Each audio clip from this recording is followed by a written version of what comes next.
கர்த்தருக்குள் மிகவும் பிரியமானவர்களே, உங்கள் அனைவருக்கும் ஸ்தோத்திரம். சந்தோஷமாக இருக்கீங்களா? இன்றைக்கு கூட பெரும்பாடுக்காக நாம் செபிக்க போகிறோம். உதிரப்போக்கு யாராருக்கெல்லாம் இருக்கோ அவங்களுக்காக செபிக்க போகின்றோம். வேதத்தில் கூட ஒரு வசனத்தை பார்க்கலாம். மார்கு 5:34. அவர் அவளை பார்த்து, மகளே, உன் விசுவாசம் உன்னை ரட்சித்தது, வேதனை நீங்கி சுகமாயிரு. ஆமாங்க, வேதத்தில் கூட 12 வருஷமாய் பெரும்பாடு உள்ள ஸ்திரீயை குறித்து தான் ஆண்டவர் சொல்லியிருக்காரு. அந்த மகளுக்கு உதிரப்போக்கு 12 வருஷமாக இருந்துச்சு. அநேக மருத்துவமனைக்கு போனாங்க, அநேக மருந்து மாத்திரைகள் சாப்பிட்ருக்காங்க. ஆனாலும் அதிலெல்லாம் அவங்களுக்கு விடுதலை கிடைக்கல.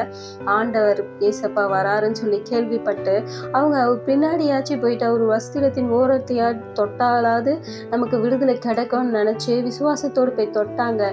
உடனே வல்லமை புறப்பட்டு அவர்களுக்கு ஒரு விடுதலை கிடைத்தது. இன்றைக்கு கூட நாம் செபிக்க போகின்றோம். இன்றைக்கு கூட அநேக பெண்களுக்கு, வாலிப பெண்களுக்கு, திருமணமான பெண்களுக்கு, 40 வயது 50 வயதான பெண்களுக்கும் இந்த உதிரப்போக்கு இருக்குது. இதனால் அநேக பெண்களுக்கு அநேக கவலைகள், வேதனைகள், துன்பங்கள், அவமானங்கள், நம்மளால் மற்ற பெண்களைப் போல வெளியில் போக முடியலையேன்னு சொல்லிட்டு கூட அநேக பேர் கவலையாக இருக்கலாம். நிச்சயமாக இன்றைக்கு ஆண்டவர் விடுதலை கொடுப்பாரு. அநேகர் மருத்துவமனையில் அநேகர் செலவழித்திருப்பீங்க. இன்னும் மருந்து மாத்திரை அநேகர் சாப்பிட்ருப்பீங்க. இதன் மூலிமா நமக்கு எதுவுமே சரியாகலேன்னு சொல்லிட்டு கூட அநேகர் கவலையாக இருக்கலாம். இன்றைக்கு நிச்சயமாக ஆண்டவர் உங்களுக்கு விடுதலை கொடுப்பாரு. அன்பு மகளே, வாலிப பெண் பிள்ளைகளே, நிச்சயமாய் விசுவாசத்தோடு ஜெபிங்க. ஆண்டவர் நிச்சயமாக உங்களுக்கு விடுதலை கொடுப்பாரு. திருமணம் ஆன பெண் பிள்ளைகளுக்கு கூட இதனால் குழந்தைகள் சொல்லிட்டு நீங்க கஷ்டத்தோடு இருக்கலாம், வேதனையோடு இருக்கலாம், அவமானத்தோடு இருக்கலாம். இன்றைக்கு நிச்சயமா ஆண்டவர் விடுதலை கொடுப்பாரு. நம்ம ஜெபிக்கலாமா?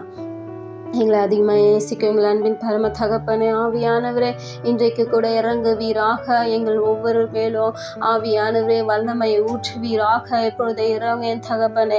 ஆவியானவரே, அன்றைக்கு அந்த ஸ்திரீக்கு, பெருபாடு உள்ள ஸ்திரீக்கு விடுதலை கொடுத்தது போல இன்றைக்கு எங்கள் ஒவ்வொருவருக்கும் விடுதலை கொடுக்க போகின்றீர். உமக்கு நன்றி செலுத்துகிறேன் தகப்பனே.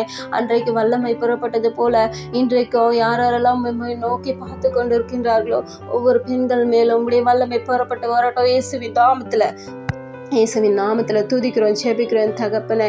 இப்பொழுது இறங்க, தொடுங்க. ஒவ்வொருவருக்கும் வல்லமை வரட்டும், வல்லமை புறப்பட்டு வரட்டும். அந்த உதிரப்போக்கிலிருந்து, அந்த வேதனையிலிருந்து அந்த வேதனை நீங்கி அவர்கள் சுகத்தை பெறட்டும். இயேசுவின் நாமத்தில் துதிக்கிறோம், செபிக்கிறோம் தகப்பனே. சுகத்தை கொடுத்தீர், எமக்கு நன்றி. இல்லை தாத்தியும் கரத்தில் ஒப்பு கொடுக்கிறோம். ஆமேன்.